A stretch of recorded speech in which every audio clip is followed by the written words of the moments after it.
Oke, video kali ini saya akan melakukan review ya Kawasaki Ninja ZX 25R tahun 2023 ini.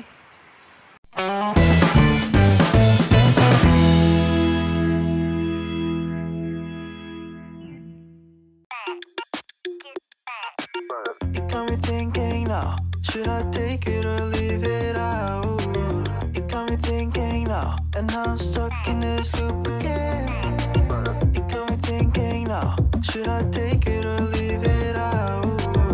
What would happen if I talk to you? Got a feeling that I get a clue.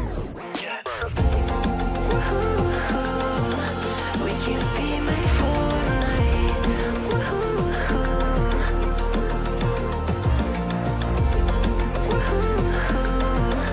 Would you be my Fortnite?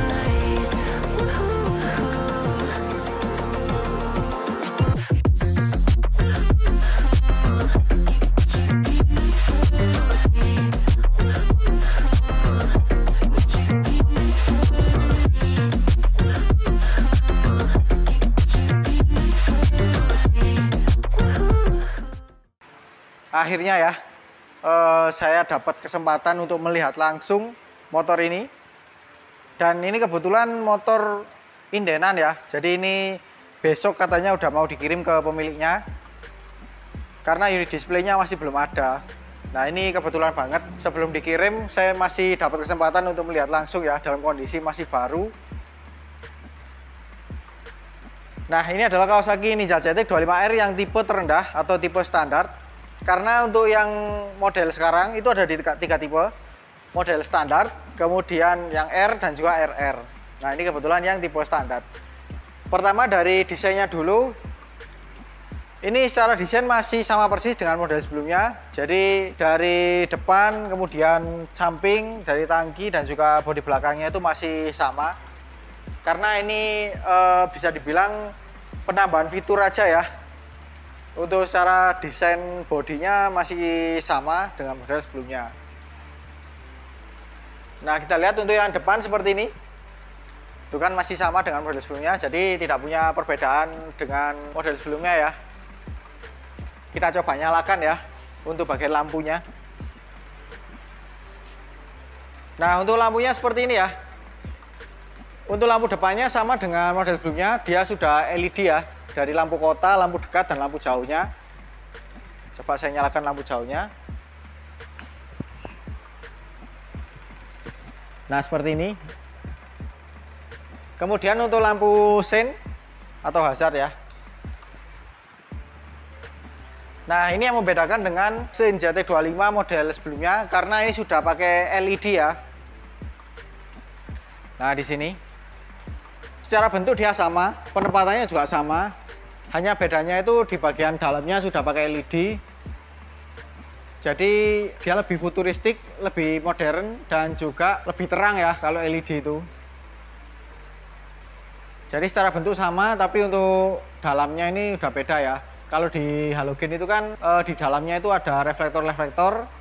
Nah ini tidak ada reflektornya, hanya di sini ada semacam tekstur kasar gitu atau tekstur buramnya sebagai penambah refleksi dari sinar lampu LED-nya.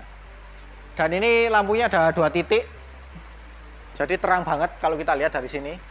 Tuh, saya paling suka ya untuk seinnya Ninja series ini, karena dia modelnya menempel dan menyatu dengan bodi untuk yang depan, jadi keren banget sih. Oh ya, mumpung lampunya menyala, saya akan perlihatkan pada kalian untuk lampu belakangnya. Nah untuk lampu belakangnya seperti ini. Ini masih sama sih dengan model sebelumnya, hanya beda di lampu seinnya. Spatboardnya juga masih sama. Nah untuk lampu seinnya seperti ini ya, sama dengan depan, sudah LED, tapi hanya 1 titik untuk setiap sisinya. Dan untuk bentuknya ya, coba saya matikan. Nah untuk bentuknya seperti ini. Ini khas seinnya Kawasaki yang pakai LED ya. Kayak misalkan ZH2, terus apalagi yang saya ingat ya, Z900 yang facelift, dan yang lain-lainnya. Jadi modelnya seperti ini. Dan ini mungkin kalau kalian celometan ya, ini mirip seperti seinnya Honda yang pakai LED. hampir mirip sih, cuman ada detail yang menurut saya itu beda sih kalau kita lihat lebih jeli lagi. Tapi dengan sen model seperti ini ya, kesannya itu jadi lebih kecil, lebih simple, namun lebih terang menurut saya pribadi. Beda sama model sebelumnya yang sennya itu besar gitu ya dimensinya. Sekarang dia lebih mengecil. Kemudian untuk bagian bodi samping ya, tuh masih sama. Dari tangkinya juga sama. Dia kapasitasnya 15 liter dan ini lapisan luarnya masih pakai tangki asli ya. Jadi kesannya itu kokoh gitu motornya. Kemudian dari bodi samping juga masih sama. Tuh di sini ada tulisan 4 silinder. Coba. Nah, saya pindah ke sini ya. Nah, ini ada tulisan 4 silinder. Warna hitam ini bener-bener ini sih. Apa ya, polos gitu. Cocok untuk kalian yang suka memodifikasi sendiri untuk liverinya. Nah, ini pilihan yang pas. Lalu ke bagian kaki-kaki ya. Untuk kaki-kakinya sih sama dengan model sebelumnya. Dia pakai suspensi upside down dari Showa dengan fitur SFFBP. Diameternya 37 mm. Dari remnya juga sama. Dia pakai cakram. Modelnya lingkaran lurus, diapit dengan kaliper 4 piston. Itu ada tulisannya Kawasaki ya di kalipernya. Nggak tahu ini pakai vendor apa.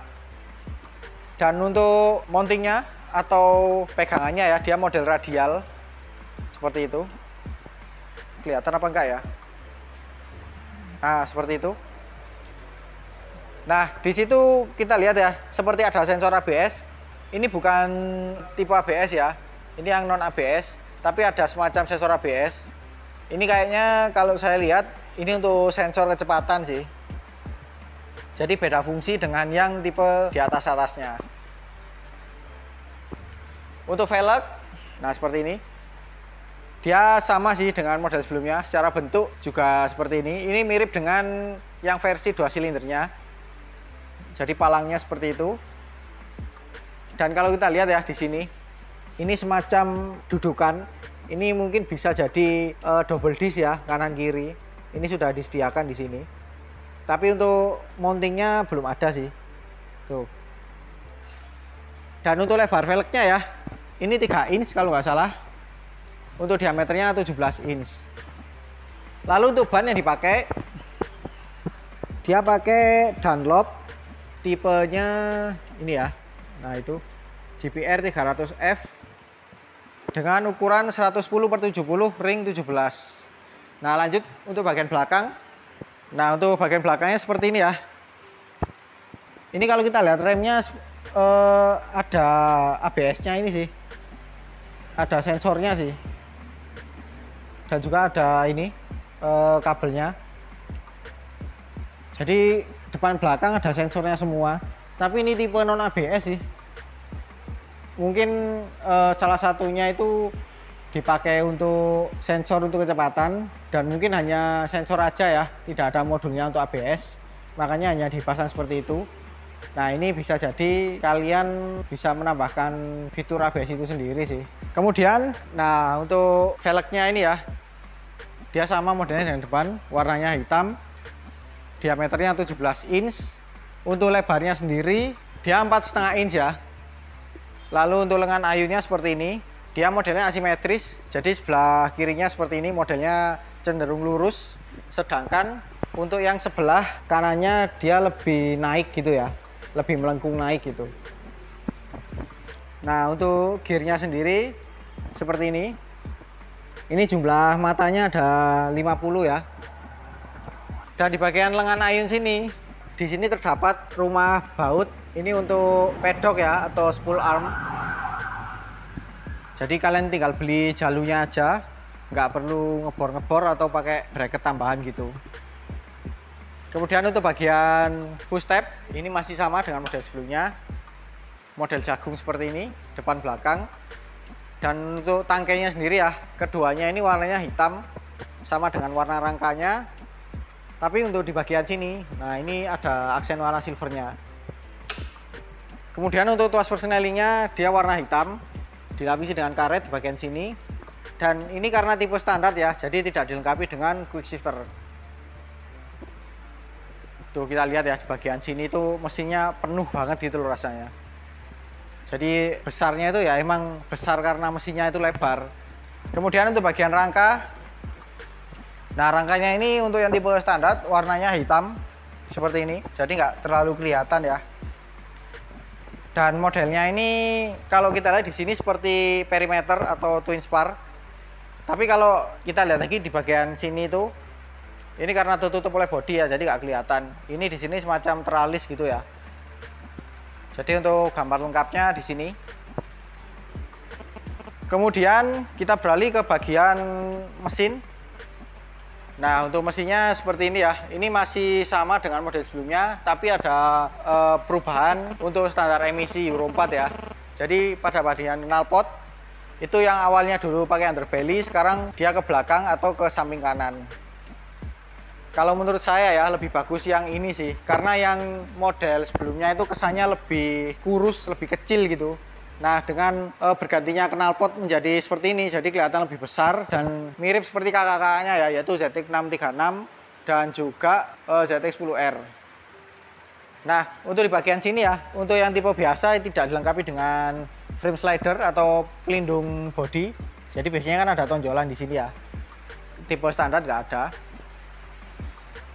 Nah untuk spesifikasi mesinnya ya, kapasitasnya 249,8 cc, DOHC 16 katup, 4 silinder, berpendingin cairan, radiatornya di situ. Dengan diameter kali langkah 50 kali 31,8 mm. Jadi karakternya overbore ya, lebih kuat di putaran tengah ke atas. Untuk rasio kompresinya 12,5 banding 1. Jadi bahan bakar yang pas untuk motor ini adalah bahan bakar oktan 98. Untuk transmisinya 6 speed dan dilengkapi dengan fitur assist and slipper clutch. Makanya dia koplingnya ringan dan engine brake-nya lebih lebih halus gitu ya. Untuk tenaganya ya, dia 51 PS di 15.500 rpm dan torsi 22,9 Nm di 14.500 rpm. Jadi ini emang spesifikasi mesin yang paling bertenaga ya di kelas 250 cc. Oh ya tadi ada yang lupa sih, untuk suspensinya ya. Untuk yang tipe biasa ini penyetelannya hanya untuk beban aja, beda dengan tipe RR ya. Kalau yang tipe atasnya itu bisa di setel rebound dan juga kalau nggak salah sama kompresinya juga sih. Dan modelnya ini model horizontal atau tidur. Tuh springnya atau ulirannya warna hitam ya. Dengan dilengkapi dengan Unitrack. Unitracknya ini beda dengan motor Ninja yang 2 silinder, jadi dia lebih panjang ya, dari situ dia ke bawah. Nah saya akan perlihatkan lagi pada kalian untuk bagian knalpotnya ya. Nah untuk knalpotnya seperti ini, tuh kan dia mirip dengan kakaknya yaitu ZX10R tuh. Lalu untuk bagian ini ya, joknya juga masih sama dengan model sebelumnya, modelnya split seat seperti ini. Dan dari kulit joknya kalau saya lihat ini teksturnya seperti ini ya. Nah ini ya, dia cukup halus ya, ada sih teksturnya sedikit kasar gitu ya, tapi lebih cenderung halus sih menurut saya. Nah jadi seperti ini. Kemudian oh ya, spakbor tadi ya, di sini ada peletakan plat nomor dan juga reflektor. Lalu di bagian lampu ini, lampu plat nomor, dia sudah pakai LED. Nah, oh ya, yang depan tadi ya, untuk plat nomor depan sama sih dengan model sebelumnya. Dia peletakannya di atas lampu utama dan juga berada di depan windshield. Spionnya juga masih sama. Lalu di bagian sini, nah di bodi depan ini ada lubang untuk pasokan udara masuk ke ruang pembakaran ya. Karena motor ini kan 4 silinder dan performanya sangat besar untuk kelas 250 cc. Jadi butuh pasokan udara yang lebih banyak. Untuk tangki bahan bakar sudah saya bahas ya tadi. Kemudian ke bagian kokpit. Nah untuk kokpitnya seperti ini ya. Ini yang paling membedakan sih bagian speedometer. Karena yang model sebelumnya kan dia perpaduan analog dan digital. Kalau ini dia sudah full TFT color. Jadi seperti ini. Kemudian dari kuncinya kalau kita lihat, nah ini kuncinya juga sama dengan model sebelumnya, dilengkapi dengan immobilizer. Dan untuk modelnya seperti ini juga masih sama persis. Dan untuk guratan geriginya ada di dalam, jadi kesannya lebih mahal ya, lebih premium. Dan di bagian sini untuk bagian tutup shock breaker depan, dia dilapisi warna emas seperti ini. Nah, di sisi ini juga seperti itu. Ini fix ya, tidak bisa di setel. Jadi untuk yang tipe standar itu fix. Kalau yang tipe tertingginya bisa kayaknya di setel. Lalu untuk segitiga atasnya dia model hitam seperti ini dan ada lubang-lubang seperti ini. Lalu untuk tombol-tombol di stang ya. Di sini ada engine key switch dan ada starter jadi satu, modelnya geser. Kemudian di sini ada tombol select. Nah, ini akan saya jelaskan nanti ya. Kemudian untuk hand gripnya sih khas Kawasaki ya, seperti ini modelnya. Handle rem juga standar, dilengkapi dengan penyetelan untuk jangkauan jari kita ya, seberapa jauh atau seberapa dekat. Lalu untuk bagian kiri, nah tombol kiri ini ya, di sini ada pass beam, kemudian lampu dekat, lampu jauh, sein, dan juga klakson. Nah, di sampingnya sini ada tombol hazard. Di sini ya hazardnya. Dan di sini ada tombol untuk mengatur info di panel digitalnya itu ya. Di sini ada atas bawah dan juga lab. Sekarang kita coba nyalakan untuk panel digitalnya, apa aja yang ditampilkan. Ini secara bentuk sangat mirip ya, bahkan mungkin sama persis bentuknya dengan ZX-10R, kemudian Z900 yang facelift. Di sini ada indikator gear, kemudian di sini ada Racing Mode Sport, kemudian di sini ada penunjuk putar mesin. Ini limitnya di 17.500 rpm. Di sini ada sisa bahan bakar, di sini ada penunjuk kecepatan, di sini ada odometer, kemudian di sini ada suhu. Kemudian di sini ada jam dan di bawahnya ada total time. Total time ini kalau nggak salah berapa lama motor ini digunakan. Kayaknya seperti itu sih. Nah, di sini ada dua tombol ya. Ini meskipun ada dua tombol tapi fungsinya itu banyak sekali. Dan salah satunya bisa dioperasikan di sini ya. Ini atas bawah. Coba saya akan tekan yang atas dulu. Apa yang berubah? Oh, di odometernya ya, berubah jadi trip A, kemudian trip B, kembali ke odometer lagi. Untuk tombol bawahnya, di sini ada total time, kemudian ini ada tegangan baterai, konsumsi bahan bakar kilometer per liter, kemudian ini rata-ratanya, lalu ini range, kemudian ini ada rata-rata kecepatan, kembali ke total time. Nah, untuk merubah riding mode ya, di atas ini kita harus tekan ini lebih lama. Jadi mau tekan atas atau bawah ya. Kalau nggak salah sport ini yang paling atas. Ya, paling atas. Coba saya tekan yang arah bawah ya. Nah, ini road, rain, dan juga rider. Nah, di rider ini kita bisa sesuaikan ya untuk bagian power dan juga KTRC-nya atau traction control-nya. Nah, untuk tombol select coba kita tekan ya. Nah, ini tombol select-nya bisa kita tekan jadi berkedip-kedip ya. Ini bisa full, bisa low. Nah, itu kan bisa full, bisa low. Kemudian untuk KTRC-nya atau Kawasaki traction apa ya, pokoknya traction controlnya lah. Nah, ini bisa tingkat 2, tingkat 3, atau 1, atau off. Nah, kalau off di sini akan muncul ya sebagai peringatan. Jadi untuk kalian yang sudah expert atau sudah ahli ya, nah kalian bisa maksimalkan untuk mematikan traction controlnya. Untuk merubah settingan di motor ini ya, kalian tekan kedua-duanya seperti ini selama 3 detik. Nah, dia akan masuk ke menu seperti ini. Di sini ada vehicle setting, ada display, date and clock, service, bluetooth, dan unit. Nah, kita lihat untuk vehicle settingnya ada apa aja.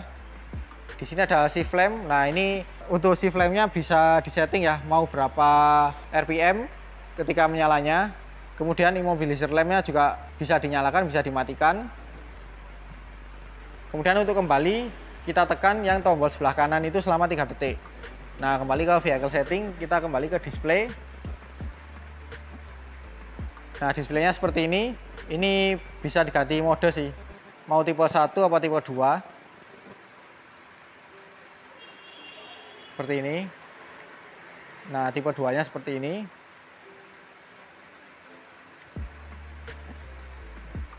Kemudian ada brightness atau tingkat kecerahan.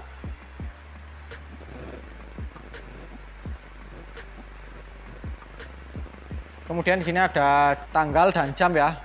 Nah, ini kita bisa rubah di sini. Kemudian ada service.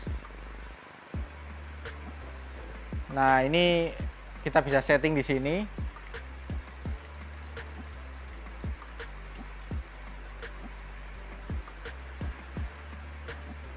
Kemudian ada Bluetooth. Nah, ini bisa dikoneksikan ke smartphone kita.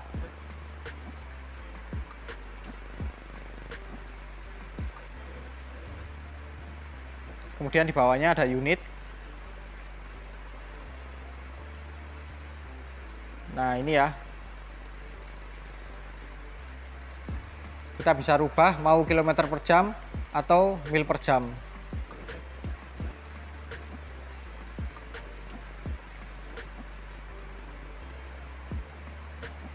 Nah, seperti ini.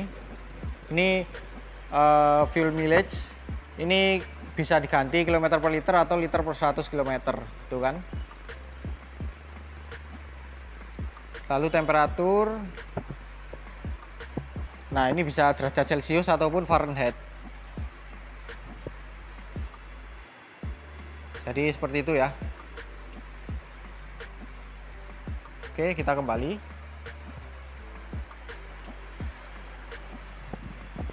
Nah, untuk backgroundnya ini ya, ini bisa gelap, bisa terang.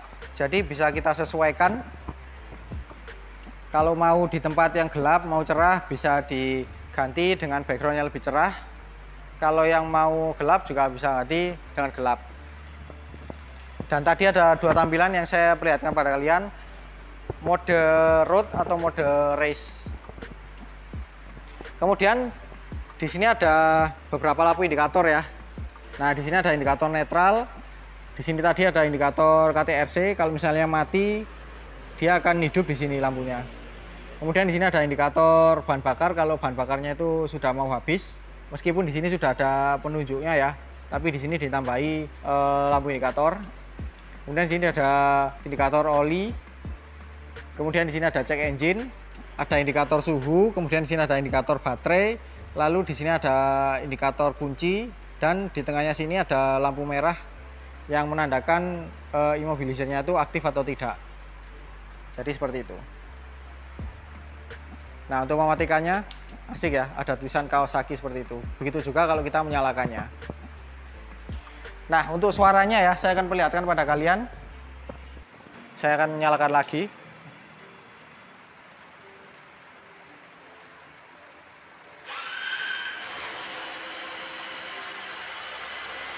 Oke, suaranya seperti ini ya. Dia lebih ngebas sih kalau saya dengarkan dibandingkan dengan model sebelumnya ya. Coba saya tarik tuas gasnya.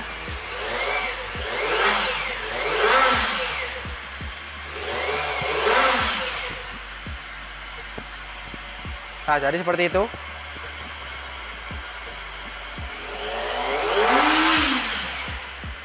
Oke. Kita matikan ya.